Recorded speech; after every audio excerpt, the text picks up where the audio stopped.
اب اہل تشیع میرے پاس آئیں اور مجھے کہیں جی آپ ماتم پہ ہم سے کریں، میں کہوں گا یار ماتم میرا اختلاف نہیں ہے آپ کے ساتھ اتنے بڑے لیول کا، میرا آپ سے بڑے لیول کے اوپر جو اختلاف ہے عقیدہ امامت کے اوپر ہے، کہ آپ رسول اللہ کی وفات کے بعد بھی کسی شخص کے بارے میں یہ کلیم کریں کہ اللہ اور بندے کا تعلق رہتا ہے، جس طرح صوفیاء کشف کے نام پہ مان رہے ہیں عقیدہ اور آپ امامت کے نام پہ مان رہے ہیں، تو سر یہ تو بہت بڑا مسئلہ ہے۔ جب تک یہ مسئلہ سیٹل نہیں ہوتا ہے تو میں تو اس کو کفر اسلام کا مسئلہ سمجھ رہا ہوں نا اپنے لیے۔ رسول اللہ کے بعد کسی کے بارے میں یہ عقیدہ رکھنا کہ اس پہ اللہ کی وحی آتی ہے، حضرت عیسیٰ علیہ السلام کو چھوڑ کے وہ تو ایک ایکسیپشن ہے، یا اس کو اللہ تعالیٰ ڈائریکٹلی گائیڈ کرتا ہے، تو یہ بہت بڑا عقیدہ ہے۔ جب تک میرا آپ کا یہ مسئلہ حل نہیں ہوتا میں آپ سے آگے کسی اور مسئلے میں بات کر ہی نہیں سکتا، باقی مسئلے تو بعد میں بہت چھوٹے ہیں۔ باقی میں مرزا انجینئر صاحب کی گفتگو کے اوپر دو عنوان پہ گفتگو کروں گا، یعنی دو نکات کے اوپر گفتگو کروں گا۔ پہلا نکتہ یہ ہے کہ فرشتہ جو ہے نا وہ انبیاء کے علاوہ بھی آتا ہے، اور فرشتے کا آنا نبی کے علاوہ کسی شخص کے پاس اس کی نبوت کے اوپر دلالت نہیں کرتا۔ پہلا ٹاپک میرا یہ ہے، اور دوسرا عنوان یہ ہے کہ ہم امامت کو کیا سمجھتے ہیں، ہم امام کو کیا سمجھتے ہیں۔ ان دو ٹاپک کے اوپر میں یہاں گفتگو کروں گا انشاءاللہ۔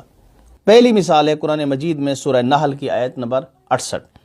اللہ تعالیٰ فرماتا ہے وَأَوْحَىٰ رَبُّكَ إِلَى النَّحْلِ، اور تمہارے رب نے وحی کی کس کو؟ نحل کو، کہ وہ کیا ہے، پہاڑوں میں گھر بنائے اور درختوں پہ گھر بنائے۔ اب وحی کس کو ہو رہی ہے؟ اس کو شہد کی مکھی کو وحی ہو رہی ہے، شہد کی مکھی کو وحی ہو رہی ہے۔ اس وحی کا ہونا، فرشتے کا آنا شہد کی مکھی کے پاس، یہ اس کی نبوت پہ دلالت نہیں کرتا۔ موسیٰ علیہ السلام کی ماں کو کیا ہوئی ہے؟ وحی ہوئی ہے، وَأَوْحَيْنَا إِلَىٰ أُمِّ مُوسَىٰ، اور ہم نے موسیٰ علیہ السلام کی ماں کو کیا کی؟ وحی کی۔ اب نہ تو موسیٰ علیہ السلام کی جو والدہ ماجدہ ہیں وہ نبی ہیں، نہ فرشتے کے آ جانے کے بعد وہ کیا ہیں؟ نبی ڈکلیئر ہو جاتی ہیں۔ نہیں، نبی انسان کب ہوتا ہے؟ میں نے پہلے عرض کیا ہے، نبی اس وقت ہوتا ہے جب نبوت کا دعویٰ کرے۔ ہمارے کسی امام نے نبوت کا دعویٰ نہیں کیا۔ اللہ تعالیٰ فرماتا ہے وَإِذَا أَوْحَيْتُ إِلَى الْحَوَارِيِّينَ، کہ ہم نے وحی کی کس کو؟ عیسیٰ علیہ السلام کے حواریوں کو۔ اب عیسیٰ علیہ السلام کے حواری نبی تھے؟ نہیں تھے، نہیں تھے، ارے بھائی نبی بھی نہیں تھے، اور فرشتوں کا ان کے پاس آنا بھی ان کی نبوت کے اوپر دلالت نہیں کرتا۔ تو ایسی بہت ساری قرآن مجید کے اندر مثالیں ہیں کہ ایسے انسان موجود تھے جو نبی نہیں تھے، ان کے پاس فرشتے آتے تھے، اور کسی نبی کی نبوت اس پر منحصر ہے کہ وہ نبوت کا دعویٰ کرے۔ بات یہاں پر ختم ہو گئی۔ آگے اور آ جائیں، قرآن مجید سورہ قدر کے اندر اللہ تعالیٰ کیا فرماتا ہے؟ تنزل الملائکۃ والروح، کہ اللہ کے فرشتے نازل ہوتے ہیں اور روح نازل ہوتی ہے۔ یہ کب؟ لیلۃ القدر کی رات۔ یہ جو تنزل ہے نا، لفظ تنزل یہ مضارع ہے، اس کو کہتے ہیں مضارع استمراری، یعنی مضارع کنٹینیو، ہمیشہ کے لیے۔ ایسا نہیں ہے کہ جب یہ قرآن مجید کی آیت نازل ہوئی تھی اس وقت کیا فرشتے نازل ہوئے تھے، نہیں، یہ فرشتے قیامت تک نازل ہوں گے۔ اب بھی لیلۃ القدر میں کیا ہوتے ہیں؟ فرشتے نازل ہوتے ہیں۔ تو اس کا مطلب ہے کہ فرشتے رسول خدا کے بعد بھی اس امت میں نازل ہو رہے ہیں۔ یا تو آپ اس کا معنی مجھے سمجھائیں، تنزل الملائکۃ والروح، اس کا معنی سمجھائیں، یا آپ یہ اس کو تسلیم کریں کہ کوئی ہستی اس دنیا میں موجود ہے جس کے پاس اللہ تعالیٰ کے فرشتے کیا ہوتے ہیں؟ نازل ہوتے ہیں۔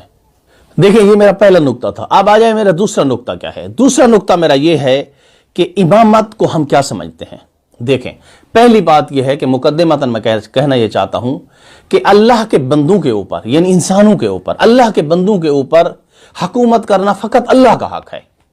اسلام میں ہمارا عقیدہ یہ ہے کہ اللہ کے بندوں کے اوپر اللہ کے علاوہ کسی کی بھی حکومت جائز نہیں ہے۔ اس چیلنج کو کوئی بندہ ٹھکرا کے دکھا دے، چاہے بریلوی ہے، چاہے سنی ہے، چاہے دیوبندی ہے، چاہے کسی بھی مسلک سے وہ تعلق رکھتا ہے، کسی بھی مسلک سے وہ تعلق رکھتا ہے، میرے اس چیلنج کو ٹھکرا کے دکھائے۔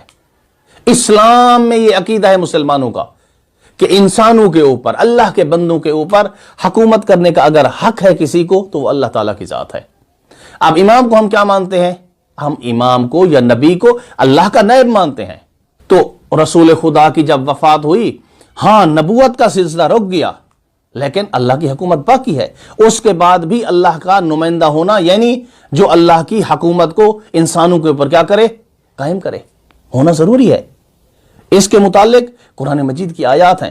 سورہ مائدہ کی آیت نمبر 55 اللہ تعالیٰ فرماتا ہے انما ولیکم و رسولہ والذین آمنوا الذین یقیمون الصلاۃ و یؤتون الزکاۃ وہم راکعون، بے شک اے مومنو تمہارا ولی اللہ ہے اور اس کا رسول ہے، اور وہ تمہارا ولی ہے جو نماز قائم کرتا ہے اور رکوع کی حالت میں زکوٰۃ دیتا ہے۔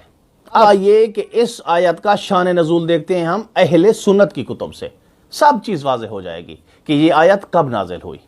یہ میرے سامنے روایت ہے، فخر و رازی اپنی تفسیر کبیر کے اندر لکھتے ہیں۔ وہ کیا لکھتے ہیں وہ روایت آپ کے سامنے میں پیش کرتا ہوں۔ کم از کم 40 علماء اہل سنت نے ان روایات کو، اسی مضمون کو کہ اس آیت کا جو شان نزول ہے وہ علی علیہ السلام کے اوپر ہے، وہ ساری روایات کو انہوں نے لکھا ہے۔ یہ روایت ہے میرے سامنے، ابو ذر سے ہے، جناب ابو ذر غفاری سے ہے، اور فخر و رازی لکھتے ہیں۔ کیا لکھتے ہیں؟ فخر و رازی لکھتے ہیں تفسیر کبیر کی جلد نمبر 12 میں اور صفحہ نمبر 26 کے اندر لکھتے ہیں۔ وہ لکھتے ہیں کالا، راوی کہتا ہے، ابو ذر کہتا ہے، کالا صلیت مع رسول اللہ صلی اللہ علیہ وآلہ وسلم یوما صلاۃ الظہر فسأل سائل فی المسجد فلم یؤتیہ احد فرفع السائل یدہ الی السماء۔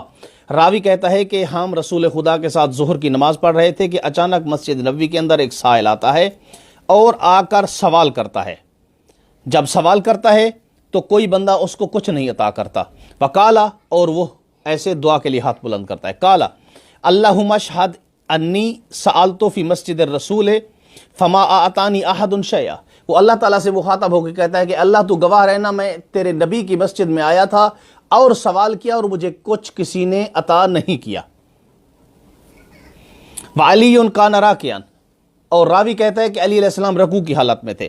فاومہا الیہ بخنصرہ الیمنی، علی علیہ السلام نے اپنی انگلی کے ذریعے اس کو اشارہ کیا۔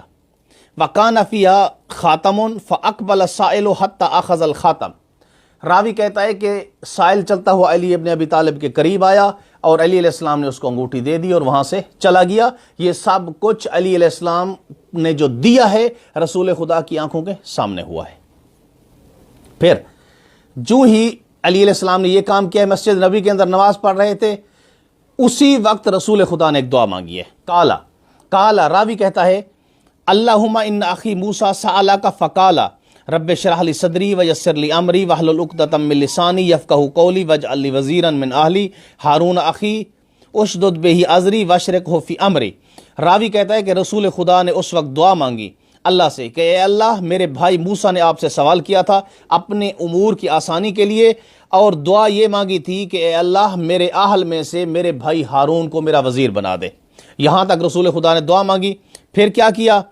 پھر اللہ تعالیٰ سے کہا رسول خدا نے فَأَنزَلْتَ قُرْآنًا نَاطِقًا، اے اللہ تو نے قرآن مجید میں اس کو نازل کیا ہے۔ سَنَشُدُّ عَضُدَكَ بِأَخِيكَ وَنَجْعَلْ لَكُمَا سُلْطَانًا، ہم عن قریب تمہارے بھائی کے ذریعے تمہارے بازو کیا کریں گے؟ مضبوط کریں گے۔ یعنی موسیٰ علیہ السلام کی دعا اے اللہ تو نے قبول کر لی تھی۔ اب رسول خدا نے خود دعا مانگی ہے۔ کیا مانگی ہے؟ اللہم وانا محمد نبیک وصفیک فاشرح لی صدری ویسر لی امری واجعل لی وزیرا من اہلی علیا اشدد ظہری۔ راوی کہتا ہے کہ رسول خدا نے یہ دعا مانگی ہے، وہی کلمات موسیٰ علیہ السلام کے رسول خدا نے اپنی زبان مبارک پہ جاری کیے، اور آخر میں یہی کہا کہ واجعل لی وزیرا من اہلی، اور میرے اہل میں سے میرے لیے ایک وزیر قرار دے۔ علیا، کون؟ علی ابن ابی طالب۔ راوی کہتا ہے کہ رسول خدا نے جب یہ دعا مانگی کہ میرے اہل میں سے علی کو میرے لیے وزیر قرار دے، تو راوی کہتا ہے کالا ابو ذر کہتا ہے ما اتم رسول اللہ صلی اللہ علیہ وآلہ وسلم هذه الکلمہ، کہ رسول خدا کے یہ کلمات مکمل نہیں ہوئے تھے دعا کے، حتی نزل جبرائیل، یہاں تک کہ جبرائیل آ گئے۔ کیا کہا جبرائیل نے؟ فقالا یا محمد، اے محمد صلی اللہ علیہ وآلہ وسلم، اقرا انما ولیکم اللہ ورسولہ۔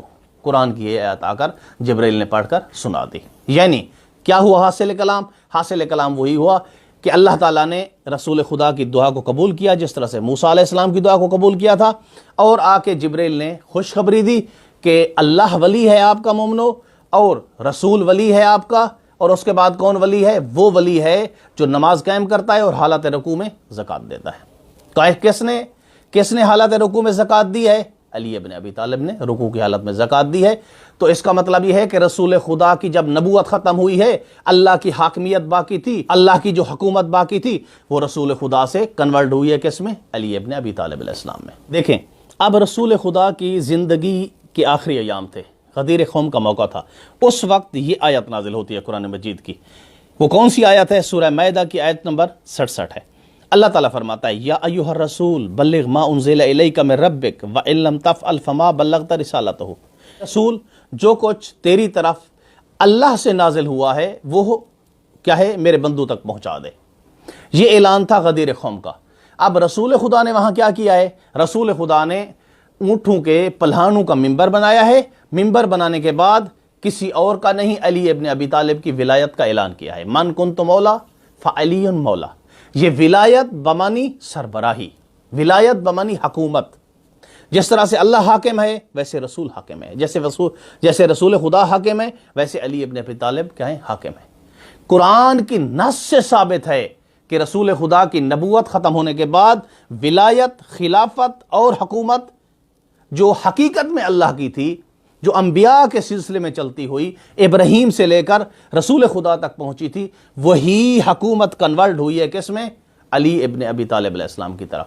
اور اسی حکومت کا جو خود رسول خدا کے پاس تھی، اسی حکومت کا اعلان کیا ہے رسول خدا نے غدیر قوم کے موقع پر اعلان کر دیا ہے۔ وہی میرا آخری خلاصہ کلام ہے کہ اللہ کے بندوں کے اوپر حکومت کرنا اللہ کا حق ہے۔ اب وہ جس کو چاہے اپنا کیا بنا دے؟ نیب بنا دے۔ دعا ہے کہ اللہ تعالی ہمیں تحقیق کرنے اور اس تحقیق پہ عمل کرنے اور آگے لوگوں تک پہنچانے کی توفیق عطا فرمائے۔ والحمدللہ رب العالمین۔